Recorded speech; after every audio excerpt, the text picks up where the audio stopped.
Bonjour à tous, alors je fais cette petite vidéo pour remplacer la rediffusion du cours en live durant lequel il y a eu pas mal de problèmes techniques cet après-midi. Donc je refais une vidéo enregistrée, posée tranquillement, comme ça vous aurez tout sans coupure, sans problème, et j'aurai plus le temps de m'occuper des explications plutôt que de me concentrer sur les problèmes techniques.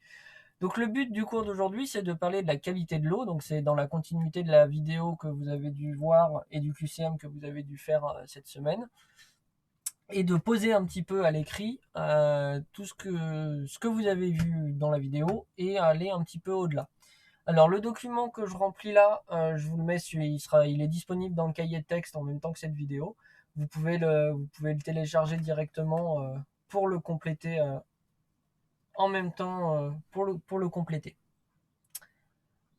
Alors donc chapitre 3, l'eau, leçon 4, qualité de l'eau. Premier point, on va parler de la réglementation. Donc vous avez déjà dû, si vous vous souvenez de la vidéo, dans la vidéo, on vous a dit qu'il y avait une cinquantaine de critères de contrôle de la qualité de l'eau potable. La vidéo est un petit peu ancienne. En fait, il y en a plus que ça, il y en a même une soixantaine.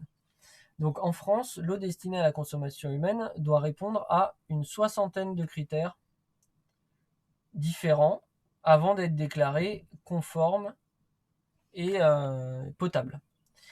Ces critères, ils sont inscrits dans la loi à différents niveaux. Ils sont inscrits en premier au niveau, au niveau européen. Donc vous avez des textes de loi de l'Union européenne. Tous les pays membres de l'Union européenne sont obligés d'avoir au moins ces critères-là. Mais ils peuvent en avoir plus. Donc ils doivent respecter les critères de l'Union européenne, mais ils peuvent avoir des critères supplémentaires. Et c'est le cas en France.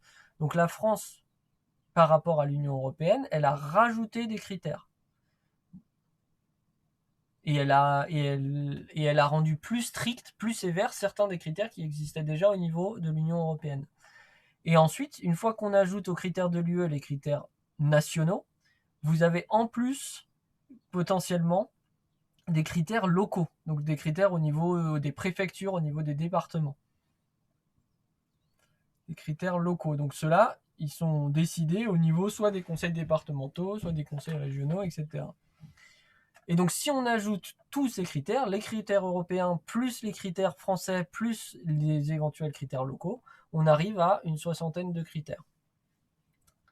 Et sur chacun de ces critères, vous avez en fait deux types de critères. Vous avez les critères stricts, sur lesquels on vous dit, par exemple, pour le plomb, s'il y a plus d'une certaine quantité de plomb, l'eau n'est pas potable, il faut arrêter de la distribuer. Et vous avez des critères plus indicatifs, des critères où si l'eau dépasse les seuils, on va juste mettre un avertissement pour dire que attention, ce seuil-là est dépassé, mais on considère que c'est pas dangereux, donc on laisse quand même l'eau ouverte à la consommation. On fait juste un avertissement. Ces critères, ils vont être regroupés en plusieurs catégories. Vous avez 7 catégories de critères. La première catégorie, ça va être les critères organoleptiques. Critères organoleptique. Alors, qu'est-ce que ça veut dire organoleptique? C'est tout simplement organe, c'est ce qui a rapport en fait avec nous, avec notre ressenti qu'on peut avoir de l'eau. Donc, ça va être les critères qui vont avoir rapport à l'odeur de l'eau, au goût de l'eau, à ce qu'on voit, donc à sa couleur, à sa transparence. C'est pas forcément des critères qui sont les plus importants en termes de santé publique, c'est-à-dire qu'une eau qui a une odeur de chlore, par exemple, ça ne va pas en faire une eau qui est dangereuse pour la santé. Mais comme c'est des critères qui sont très importants pour le consommateur, je pense que ça vous est souvent arrivé de pas avoir envie de boire une eau parce qu'elle sent le chlore. Et ben c'est quand même des critères qui sont aussi contrôlés et inscrits dans la loi. Ensuite, la deuxième catégorie de critères, qui sont les critères qui vont plus nous intéresser, ce sont les critères physico-chimiques. Donc les critères physico-chimiques, c'est tout ce qui a rapport à la chimie et à la physique de l'eau. Donc ça inclut des choses qu'on a vues en cours nous. Principalement, ça va inclure par exemple le pH ou la dureté de l'eau. Ça, c'est des critères physico-chimiques. Mais ça va inclure aussi par exemple la température de l'eau. C'est aussi contrôlé. Ça peut paraître surprenant, mais dans le point de captage, à l'endroit du captage de l'eau, il faut que l'eau soit dans une certaine plage de température. Si elle est trop chaude au point de captage ou trop froide au point de captage, eh ben, on va éviter de capter à cet endroit-là.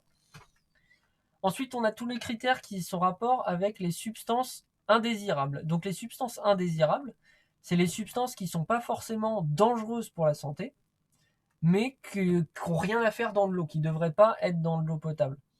Donc ça va être tout ce qui concerne un certain nombre de produits. On verra quelques exemples plus tard dans le cours qu'on n'a pas envie de voir dans l'eau potable. Ils ne sont pas censés être là. Après, s'ils sont là, c'est pas dramatique parce qu'ils ne sont pas toxiques, mais ils ne sont pas censés être là, donc on contrôle quand même qu'ils ne sont pas là.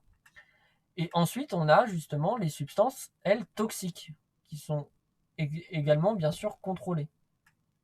Et ces substances toxiques sont contrôlées de manière bien plus stricte que les substances indésirables, évidemment. Ensuite, on a les paramètres microbiologiques. Donc les paramètres microbiologiques, on ne va pas trop s'attarder dessus, mais les paramètres microbiologiques, c'est tout ce qui concerne la biologie, donc tous les êtres vivants. Donc ça va être la présence de bactéries, de virus, de microbes dans l'eau, qui sont contrôlés, qui sont comptés, et on vérifie donc quel type de microbes, quel type de bactéries sont présents dans l'eau et en quelle quantité. Et il y a un certain nombre de limites pour un certain nombre de bactéries ou de microbes dangereux. Ensuite, on a une catégorie dédiée aux pesticides et aux produits phytosanitaires qui sont contrôlés à part. Ils ne sont pas contrôlés dans la même catégorie que les substances toxiques ou indésirables. Ils ont leur petit bloc dédié. Donc là-dedans, on va trouver les contrôles sur les désherbants, sur le glyphosate notamment, sur les nitrates, etc. Et la dernière catégorie, c'est une catégorie qui est entre guillemets facultative, qui ne va s'appliquer qu'aux eaux qui sont adoucies en usine de traitement avant d'être envoyées dans le système de distribution.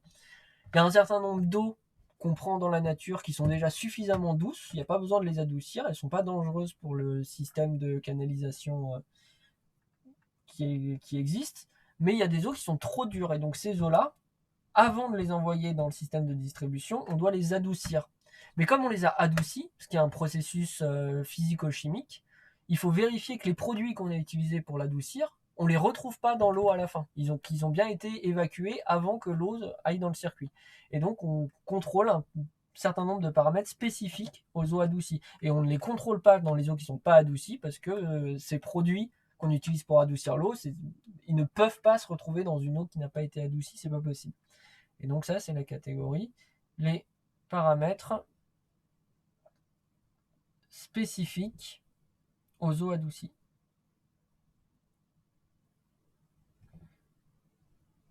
Aux eaux adoucies. Et voilà. Et donc, si n'importe lequel de ces critères n'est pas respecté, dans les critères stricts, et l'eau, elle peut être considérée polluée et impropre à la consommation. Et dans ce cas de figure-là, on a du coup plusieurs cas de figure possibles. Soit l'eau, elle est vraiment très très polluée, et dans ce cas-là, on coupe carrément la distribution, c'est-à-dire il n'y a plus d'eau potable au robinet, il n'y a plus d'eau potable dans le circuit. Soit on considère qu'elle est polluée, c'est-à-dire qu'elle est plus potable, mais que c'est pas non plus dramatique. Et dans ce cas-là, on continue de distribuer cette eau, mais en diffusant un avertissement pour dire attention, l'eau n'est pas potable. On continue de la faire circuler pour que vous puissiez vous laver, pour que vous puissiez faire la vaisselle, laver le linge, etc. Mais il ne faut pas la boire cette eau. Et dans les deux cas, les collectivités qui ont décidé de cette interruption ou de cette restriction de la distribution de l'eau, elles ont également l'obligation du coup de fournir de l'eau potable par un autre moyen aux habitants. Donc généralement, il y a des distributions, dans les cas rares où ça arrive, il y a des distributions de bouteilles d'eau minérale qui sont faites. Alors, cette décision, elle peut être prise à deux niveaux. Soit si c'est vraiment une pollution large qui implique un large territoire, ça va être le préfet, donc au niveau départemental, qui va décider. Soit ça concerne juste quelques communes, et dans ce cas-là, c'est les maires de ces communes-là qui vont prendre la décision. Donc ce sont les préfets ou les maires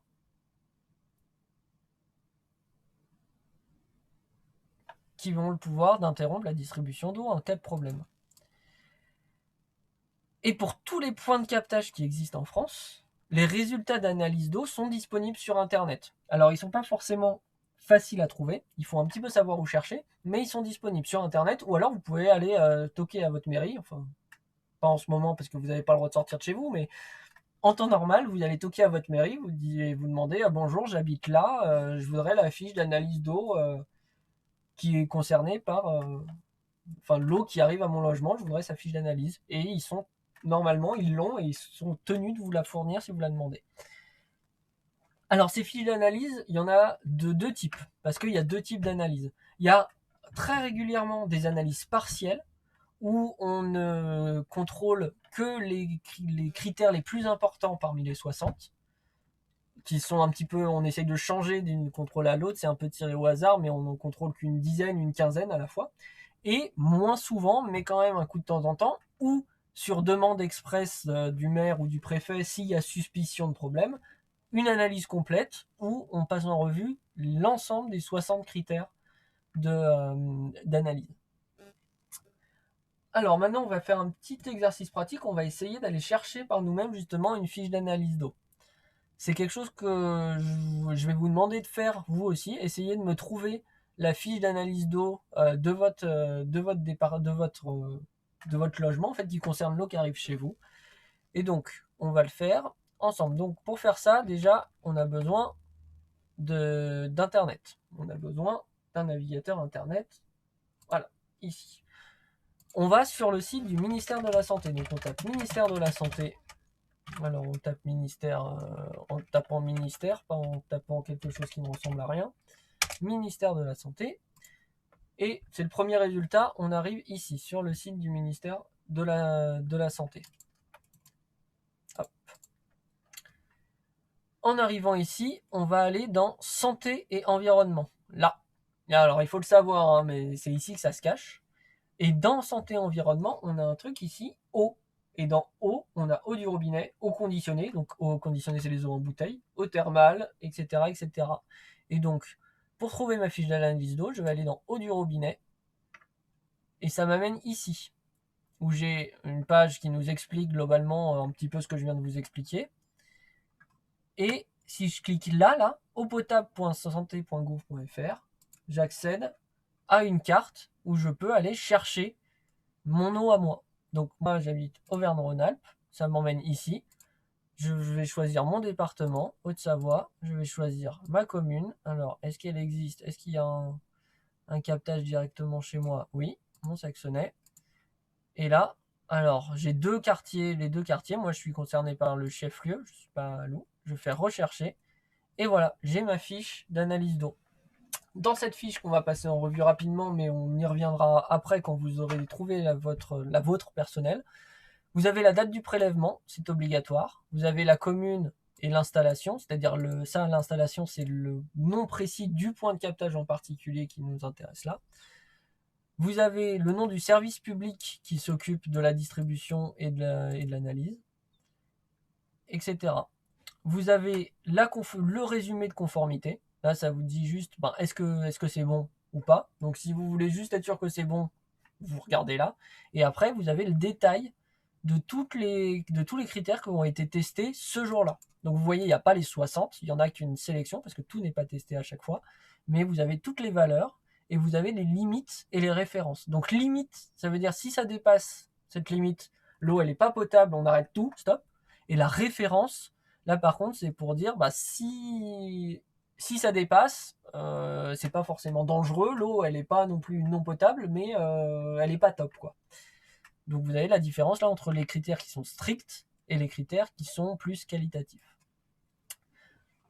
Alors, pour récupérer cette fiche d'analyse, il y a plusieurs moyens. Ce que vous pouvez faire déjà, c'est faire fichier, hop, et vous pouvez faire imprimer.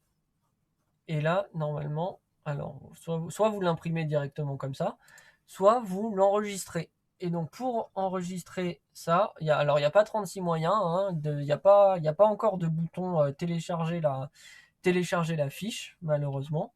Mais vous pouvez faire fichier, enregistrer sous, Et là, vous pouvez enregistrer la page complète au format HTML. Ou alors normalement, vous pouvez faire autrement, mais l'option a peut-être bougé depuis. Tac, tac, tac, tac. Normalement, si vous faites imprimer, là, vous allez imprimer. En fait, normalement, vous avez cette option-là quelque part, même si vous ne le voyez pas. Vous ne le voyez pas, vous ne le voyez pas. Vous ne voyez pas le menu. Alors, attendez 2 secondes que je vous mette ça. Hop. Hop, hop, hop, hop. Voilà. Là, vous allez voir le menu. Donc, fichier. Imprimer. Là, vous choisissez Microsoft XPS Document Writer. Imprimer dans un fichier. Préférence, OK. Là, vous faites imprimer. Et normalement, il vous demande où vous voulez enregistrer votre fichier et à quel format. Alors, c'est un format un peu particulier, mais c'est un format que normalement n'importe quel ordinateur peut lire. Donc, moi, je vais l'enregistrer, par exemple, hop, dans un coin ici, terminal, voilà. Fiche d'analyse. Hop, mon saxonnet. J'enregistre. Et normalement, ce fichier, j'y aurai accès.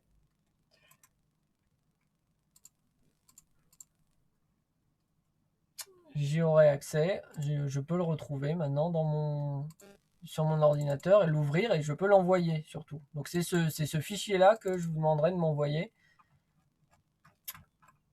par Pronote pour votre propre commune. Voilà, je pense qu'on a fait le tour de ce qui était important de voir là-dessus. On reviendra en détail sur la fiche d'analyse une fois que vous aurez vu à quoi ça ressemblait et que vous aurez trouvé la vôtre.